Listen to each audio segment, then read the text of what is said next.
Hello guys, कैसे हैं आप लोग। मैं हूं रिक्की और हमारे यूट्यूब चैनल निर्मला निर्वाण क्लासेस में आप सभी का हार्दिक स्वागत है। जैसा कि जानते हैं मध्यकालीन भारत चल रहा है और मध्यकालीन भारत में सिख और अंग्रेज हम लोग ये चैप्टर पढ़ रहे थे। इसमें जो है आज जो टॉपिक है वो रंजीत सिंह की है। तो बंदा बहादुर हम लोगों ने गुरु गोविंद सिंह को पढ़ा जो सिखों के 10वें गुरु हुए। गुरु नानक से लेकर के गुरु अंगद और भी जो 10 गुरु थे हम लोगों ने सबको पढ़ा। उसके बाद बंदा बहादुर को पढ़ा और आज जो बारी है वो है रंजीत सिंह की। बहुत छोटा वीडियो है, बहुत कम पॉइंट है, लेकिन हाँ जो पॉइंट है उसको याद करना है, एग्जाम में वो पूछा जाता है। चलिए स्टार्ट करते हैं आज के पॉइंट का क्या क्या है। तो सबसे पहले जो रंजीत सिंह का जन्म कब हुआ यहाँ से स्टार्ट करते हैं। रंजीत सिंह का जन्म गुजरांवाल है ना, गुजरांवाल। तो रंजीत सिंह का जन्म कहाँ हुआ? गुजरांवाल में।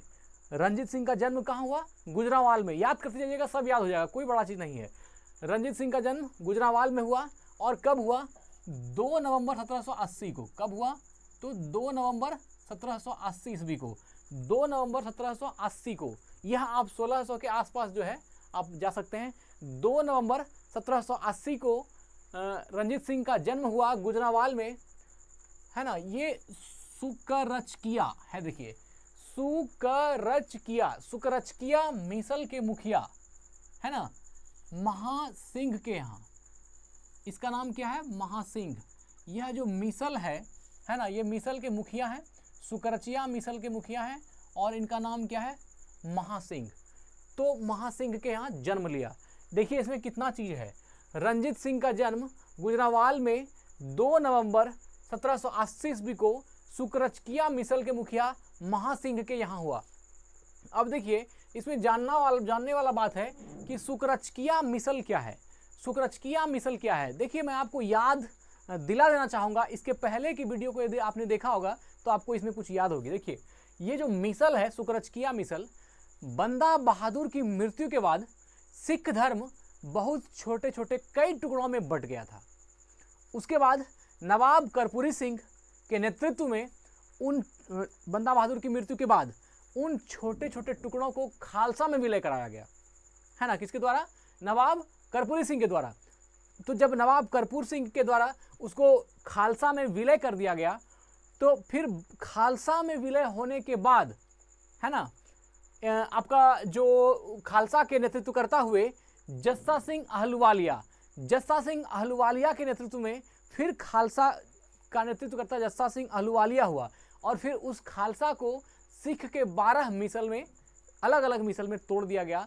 उन्हीं 12 मिसलों में एक है सुकरचकिया मिसल।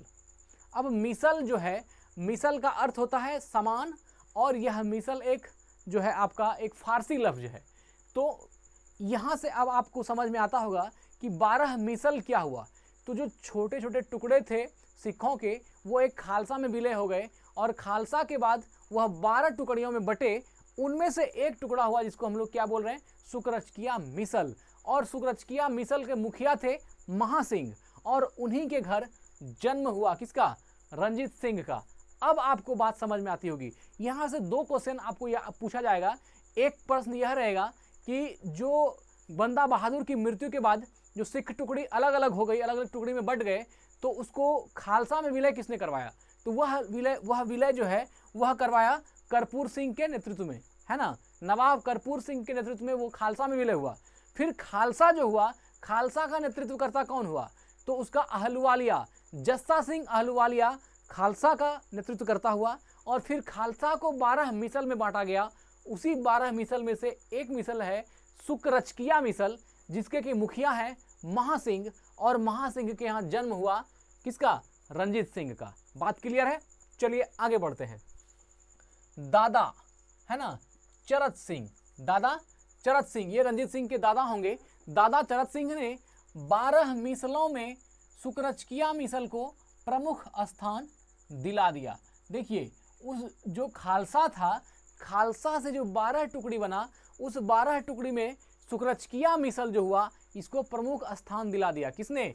यह दिलाया इनके दादा चरत सिंह ने। किसने? चरत सिंह ने। तो दादा चरत सिंह ने 12 मिसलों में सुकरचकिया मिसल को प्रमुख स्थान दिला दिया और ये सुकरचकिया मिसल के मुखिया महासिंह के यहाँ रंजीत सिंह का जन्म हुआ। चलिए आगे बढ़ते हैं। तो ऐसे अगर प्रश्न आपसे घुमा के पूछा जाए कि सिखों के खालसा को जो 12 मिसलों में बांटा गया उनमें से सबसे महत्वपूर्ण मिसल कौन सा है, तो उसमें सबसे महत्वपूर्ण मिसल कौन हो गया, सुकरचकिया मिसल। साफ देख रहे हैं, सुकरचकिया मिसल हो गया। चलिए आगे बढ़ते हैं। 1798 से 1799 ईस्वी में रंजीत सिंह लाहौर का शासक बना।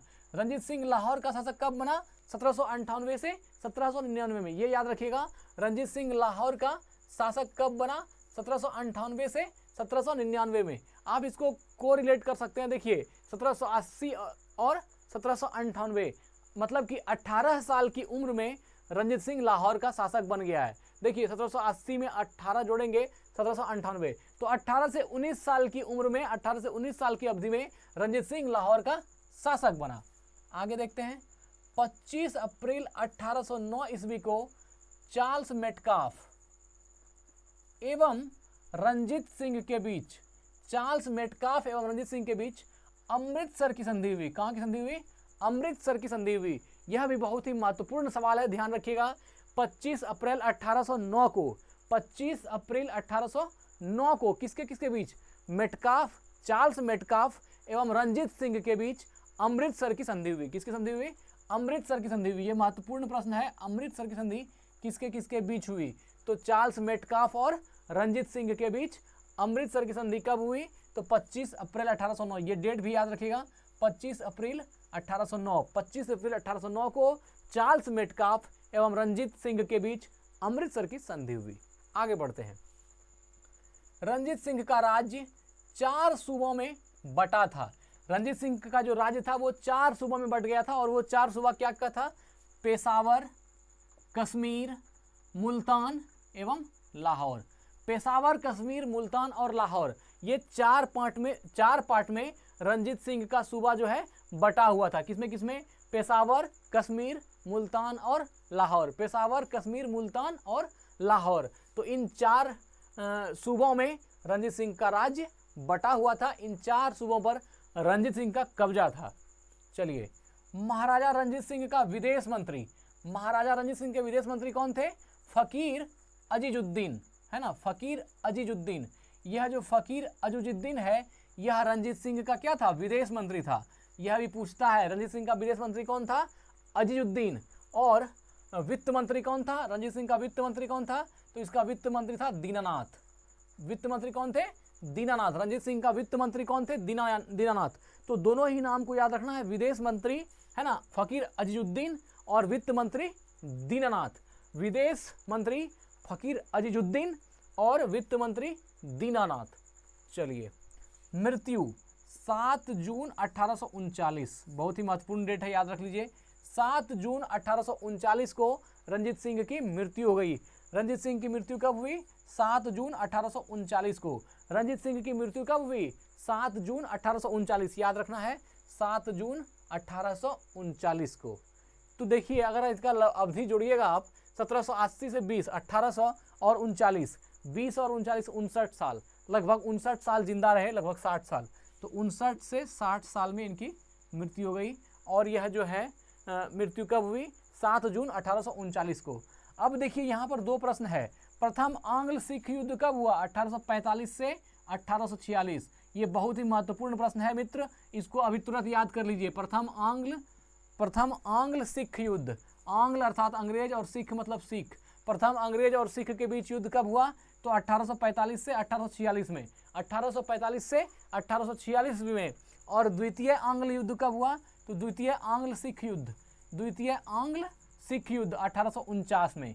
याद रखिएगा, 1845 से 46 में प्रथम आंग्ल सिख युद्ध और 1849 में यह हो गया द्वितीय आंग्ल सिख युद्ध। मतलब 3 साल बाद प्रथम जो आंग्ल सिख युद्ध हुआ, उसके 3 साल बाद द्वितीय आंग्ल सिख युद्ध हुआ।